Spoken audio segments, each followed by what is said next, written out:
Tampok ang mayamang kulturang Pinoy sa pagbubukas ng Philippine Pavilion sa Osaka, Japan. Layo nitong mas maipakilala pa ang Pilipinas sa buong mundo at mapalakas ang turismo. Ngayon ang balita, si Katrina Son.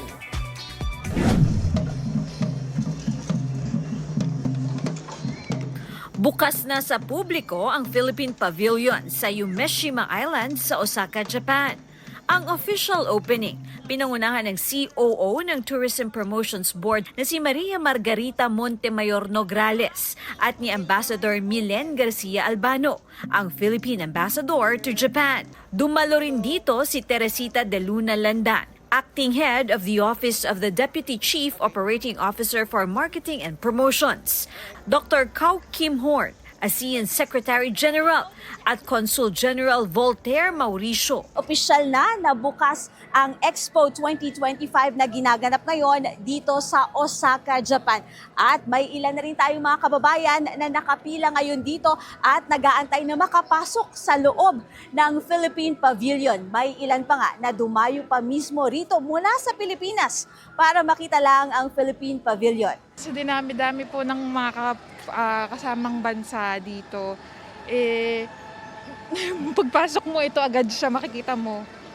Eye-catching siya agad. Of course, I'm Filipino. I'm proud that we have exhibit here. So we wanted to see what's inside. Of course, we're excited. This is our family. This is the most unique one here for sure. I mean, the structure specifically. This is like one of the most craziest designs. I think it kind of brings our culture here. It kind of defines what it means to be a Filipino. Marami ring mga dayuhan mula sa iba't ibang mga bansa ang namangha at bumilib sa disenyo ng ating pavilion. Bukod dito, ninanais din nila na mas makilala ang ating bansa. We love the Philippines. It's a fantastic country. It's beautiful. Like the texture of it comes to life, especially you guys have these little trees planted outside. So it's a very gorgeous place to come visit. Must see sa loob ng pavilion ang 18 woven art pieces na may multimedia projection. Sinisimbolo nito ang 18 rehiyon ng bansa. Mayroon ding dancing with nature at AI photo booth na tiyak na kabibiliban. Imagine every single person coming into the expo that will enter through the train station. Dun sa entrance natin, the first thing that they will see is our Philippine Pavilion.